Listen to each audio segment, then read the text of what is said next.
Hey everybody, welcome to Cruiseman's Garage. Today we're working on my buddy Wes's V-Star 1100.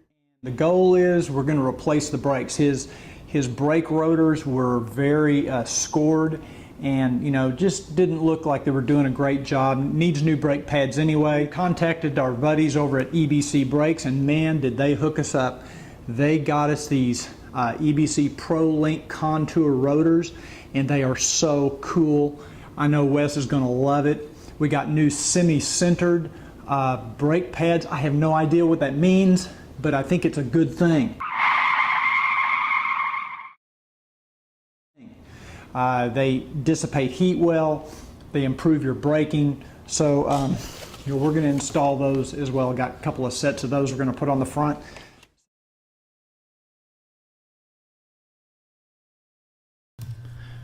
There are a few things you'll need to change the brake pads: a bucket of warm soapy water and a toothbrush, a pistol grip sprayer with clean water, a ratchet or some form of socket handle, a 12mm and a 10mm socket, and a small bungee cord. Actually, you're going to need one for each side, so you'll need two of those.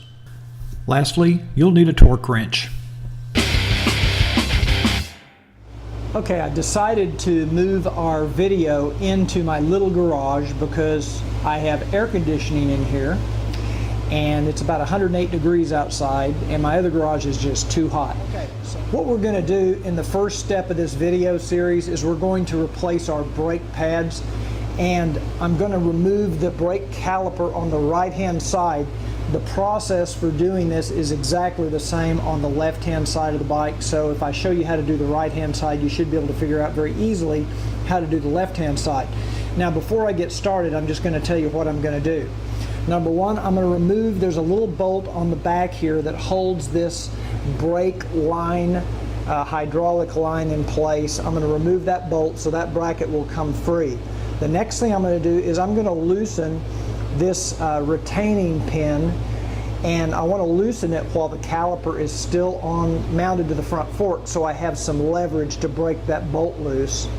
But I'm not going to go ahead and remove it. I'm going to wait until I remove the caliper, and I'm going to remove these two bolts here on the front fork that will allow this caliper to come off, and then we're going to tie this caliper up to the turn signal using a little bungee cord so that we don't have the weight of the caliper pulling on this hydraulic brake line. It's a good idea not to put that hydraulic line under too much stress. Okay, so now we have the bolts out.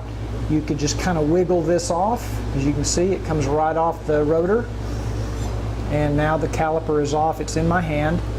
And now I'm going to use this little bungee cord, little mini bungee cord, and I'm just going to wrap it up and tie it off to the turn signal up here.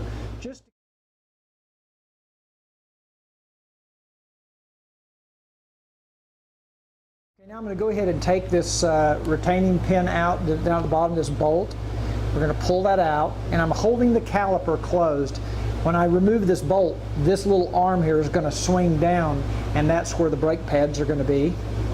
So, okay, my little pin is out. Now you'll see that this little arm, this little kind of a carrier, swings out, and there are the old brake pads. And they just slide off to the side. They have little notches in them. You can see how they kind of fit over these little carriers here. Okay, now what I'm going to do, and you can tell if you look at these, they're really, really worn. These brake pads are almost gone. There is a little wear indicator there, a little line in the middle, and they're almost gone. There's almost no pad material left. If you compare that to one of the new EBC pads, look how much brake pad is on this new orange pad compared to the old original pad.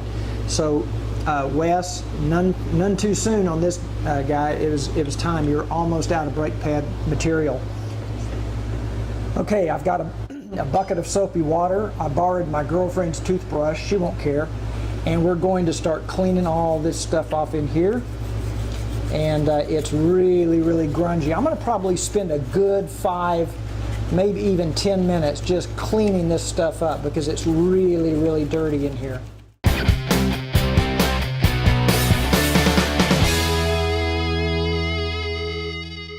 one thing, we've got these pistons cleaned up nice. Everything inside the caliper is pretty clean now and shiny. This is the way it should look before it goes back together. One thing you want to always look for is if you notice any oily traces of oil or grease or anything, because these pistons have rubber seals that keep water out of this caliper. And if you notice any oil, there could be a bad piston seal, I should say. And if you've got a bad seal, then these calipers are going to have to be rebuilt or replaced, because what's going to happen is you're going to lose hydraulic pressure. You're just not going to have any stopping power. So always inspect around here to make sure there's no oil. I didn't notice any, even though it was real dirty in here, I didn't notice any oily, greasy spots. So I think our piston seals are in good shape.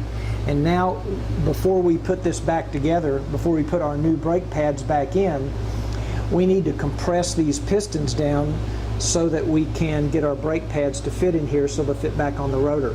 And you can use your fingers to do this. Now, some people will open up the bleed valve and put a hose on there and press. It makes it easier to press. But if you're patient and you press hard enough, these pistons will go back in place. It just takes a little pressure to do it. So you just have to kind of be patient, take your time, and you will get the pistons to go back. Okay, you can see I've been able to get the pistons back in place, back as far down as I can get them, close enough to where we'll be able to get the brake pads in and they'll go back on the rotors okay.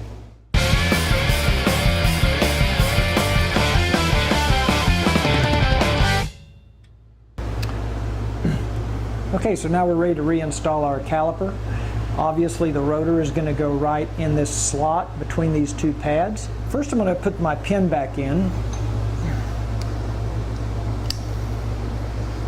I don't need to tighten it up all the way right now. I'll do that when I get everything bolted back up.